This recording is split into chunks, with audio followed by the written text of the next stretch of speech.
Emotional intelligence widely determines the success and the happiness in our life and our relationship. Yet, most people lack emotional intelligence. So by the end of this video, you're gonna know exactly how to improve your emotional intelligence, and these are some of the exact strategies that I've used to improve my emotional intelligence and just skyrocket the quality of my life. Hi Lovebug, I'm Vivi. Welcome to Adventure Your World. My channel is all about guiding you to an exceptional relationship with yourself and your partner and just skyrocket the quality of your life due to emotional intelligence. So if this is something that you want to learn, consider subscribing and hit the little notification bell to get notified whenever I release a new video. So emotional intelligence is a huge topic with a lot of different areas, which obviously we won't be able to cover all of them in this video. That's why I've created an incredible course that helps you really integrate and transform your life and your relationships and just skyrocket the quality of your life. If you're interested in that, it's linked in the description below. And let's get started with the basics. Number one, self-awareness. Start by being more self-aware. What do you normally feel? Do you normally get super excited in the morning and then kind of feel sadness in the afternoon? What are your patterns of emotions, and are these linked to certain events or time of the day? So for a lot of people, they get happy with the coffee in the morning, but then they go into rush hour and they just get like super frustrated and angry and stressed because they're kind of late. And the whole emotions start crippling up. You're like, oh, now I'm frustrated, and I'm angry, and I'm sad, I'm almost late to work, I'm super stressed.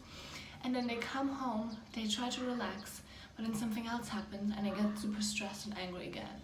So what are your triggering emotions, and what are the patterns in here? Where do you see common things that come up every single day or every week?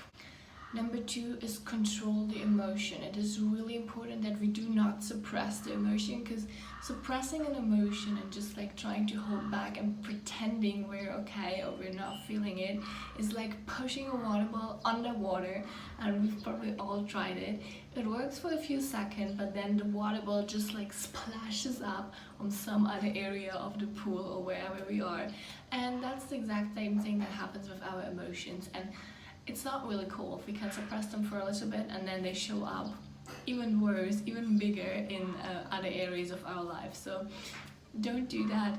I have a video on how to exactly control your emotions. It's linked up here in the cards, so go check that one out if you want to learn more about it. Number three is, how do you want to feel and how can you feel that way right now? A lot of times we catch ourselves being angry, frustrated, sad, or not even feeling any emotion at all. So in these times we can just ask ourselves, wait, how do I want to feel right now? And for me, it's most of the time I want to feel either super excited and happy, and if I'm not in a really good mood to feel excited and happy, I just want to feel grateful. Gratitude and excitement is one of the core emotions that I choose to feel most of the time. So by asking ourselves, well, how can I feel excited right now? We most likely find a solution just by thinking the question or asking ourselves the question. And there's always something to be grateful for. There's always something that can make us a little happier in the moment. And just by asking ourselves this question, we shift the awareness to it and we'll find the solution right away. Number four is practice gratitude and empathy. Most of the time we get triggered by other people or due to the actions of other people. Yet most of these actions are not even made to hurt us or to harm us. So it is important that we put ourselves in other people's shoes to really understand what's going on for them in their life, why they might have acted like this, and really understand where they're coming from. A lot of times they grew up in a totally different environment, totally different parents, culture, background, so they just learn different truths. Their knowledge might be completely different than yours. Also, we don't know what battles they're fighting, so by just sending them love and gratitude and empathy, trying to understand what's going on for them, we all just want to live happy life. So when we were hurt, most of the time we developed this defense mechanism that we try to prevent ourselves from getting hurt in the same way in the future again. So by knowing that, it's really easy for us to understand other people. Okay, she's not doing that to harm me, she's doing that to protect herself.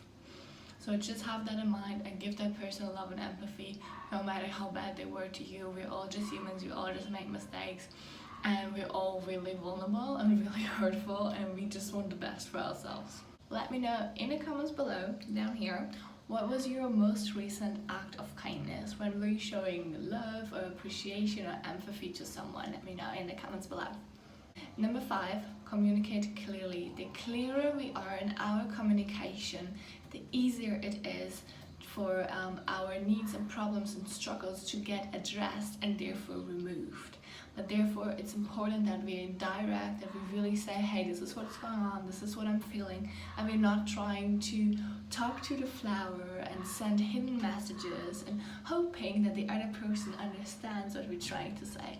Because most of the time this doesn't work, even though it's a nice way to communicate, because it's like, well, I've been telling you all the time that I'm trying to get this message across, but obviously you weren't getting it.